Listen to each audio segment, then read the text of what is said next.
আল্লাহ রাব্বুল ইজ্জত বলছেন যে হে পৃথিবীর মানুষেরা, তোমরা শুধুমাত্র এই দুনিয়াতে যে অর্জন করছো, এই পার্থিব জীবনে যা তুমি ইনকাম করছো, শুধু তুমি এইটা জিনিসের প্রতি তুমি ছুটে বেড়াচ্ছ।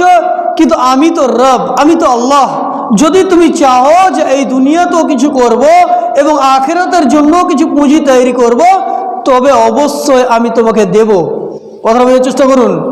আল্লাহ রাব্বুল ইজ্জত বলছেন যে তোমাদের জন্য সব, শুধু তোমরা এই দুনিয়ার জন্য জিহাদ করবে, এই দুনিয়ার জন্য ছুটাছুটি করবে, জি না, বরঞ্চ আল্লাহ রাব্বুল ইজ্জত বলছেন যে তোমরা এই দুনিয়ার সাথে সাথে আমি তোমাদের রব, আমি তোমাদের আল্লাহ, আমার কাছে আখিরাতের জন্য তোমরা চাও, আখিরাতের জন্য, কবরের জন্য তোমরা প্রস্তুতি নাও, তোমরা আখিরাতের জন্য, ইয়াউমুল আখিরা, এই দিনের জন্য তোমরা কিছু করে নাও।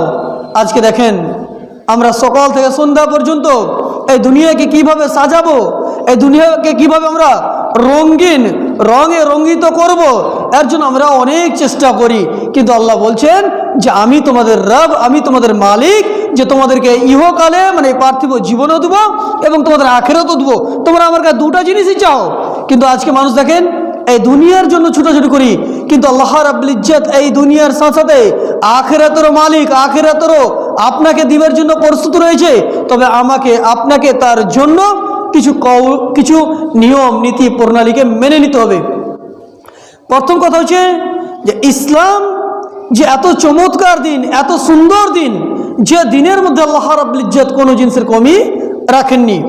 আল্লাহ রাব্বুল ইজ্জত তিনি স্বয়ং বলছেন সূরা আল ইমরান সূরা 3 আয়াত নম্বর 19 এর মধ্যে বলেন ইন্নাদ দীনা ইনদাল্লাহিল ইসলাম।